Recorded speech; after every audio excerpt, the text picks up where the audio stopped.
Good morning. It's Thursday, January 9, 2020 in Altoona, Iowa. Yesterday was a beautiful day with a lovely sunrise. At 2:15, I showed up in Des Moines at the field office of Joe Biden's campaign in order to hear Secretary of State John Kerry speak on the Iran crisis in support of Joe Biden.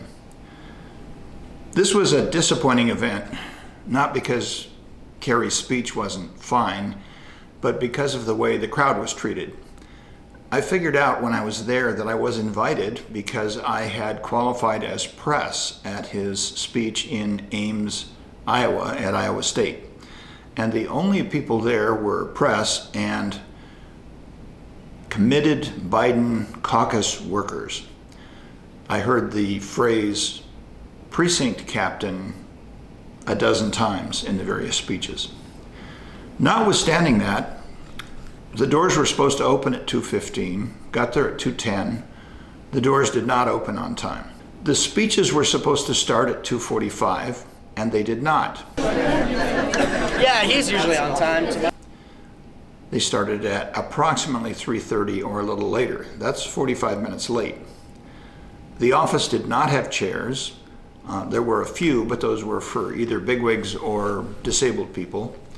And the majority of the crowd had to stand, a la Elizabeth Warren. It also got way too hot.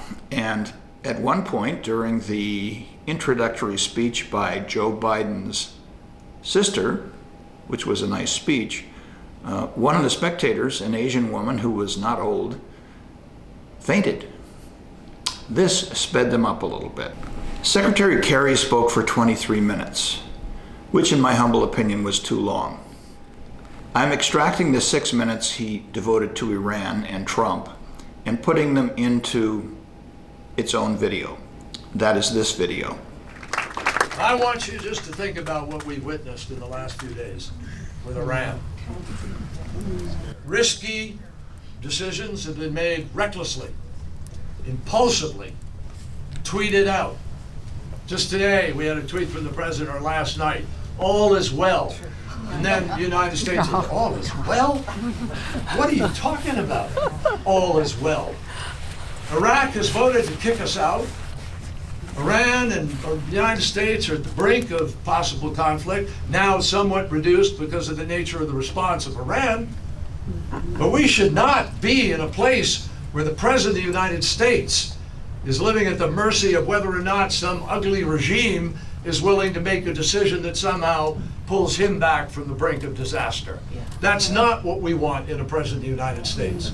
We want somebody like a Joe Biden who respects our allies, who would work with his friends around the world, who knows so many leaders on a first-name basis, who is prepared to lead this country back to a place where we do legitimately restore the soul of America. That's what we do.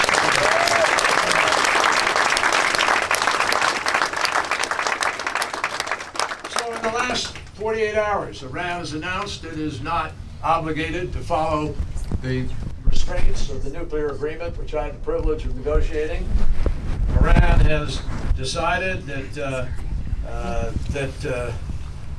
it's okay for them to tear it up and we can go along on a collision course because Donald Trump tore it up over a year ago. And this was not a one-country deal where the President of the United States could just say, hey, I'm out. There's 7 nations involved in that agreement. Some of them, the biggest, most powerful in the world. They all signed on. Russia, China, France, Germany, Britain, our allies.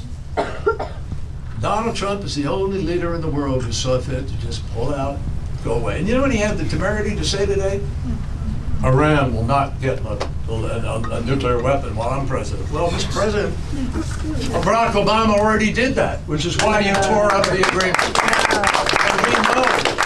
And we know how much more dangerous the world is today. Let me be crystal clear to you, as the leader of the State Department, privileged to be so for 4 years.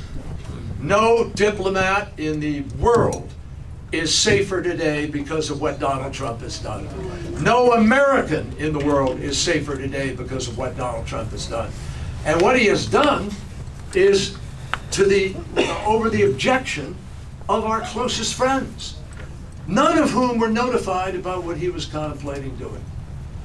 My friends, we cannot afford, in this dangerous world in which we're living today, to have a president who makes decisions of life and death in a impulsive, haphazard, reckless, tweeted way.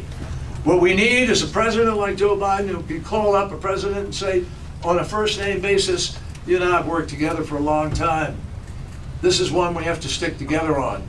And we've got to come together immediately because the world needs us to show the leadership that we have shown since the end of World War II, when we built the value system and structure that has kept the world together over that long period of time. That's what our soldiers died for on Omaha Beach.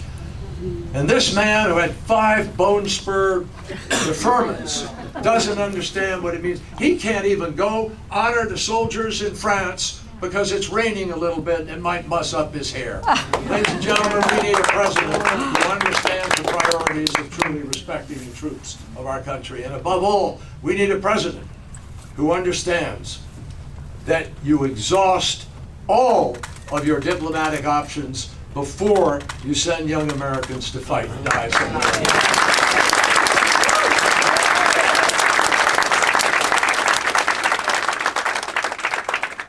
I want to emphasize this.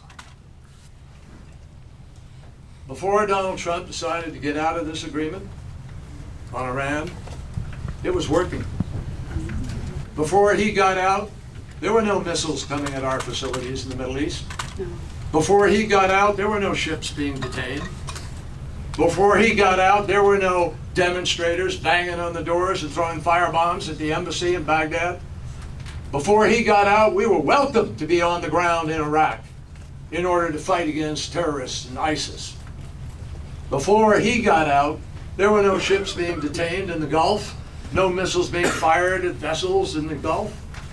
All of that before he got out. Before that, my friends, Iran could not make a nuclear weapon without our knowing they were trying. Before that, we had every military option available to us that we have today, some of which this president was willing to put at risk without any rationale other than the fact that he wants to squeeze them, that he fundamentally is fighting for regime change. That's what's going on. And I got news for you. The United States of America doesn't do regime change very well.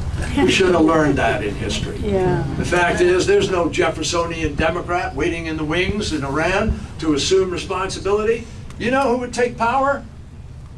The IRGC.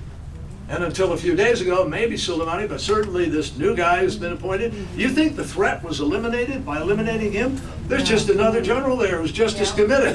Only more so now because the other guy was killed. Yeah. Do you think the leader of Iran can now turn around and say, oh, I'm going to trust the United States, let's negotiate? My friends, this is catastrophic for the whole effort to make the Middle East whole and sane.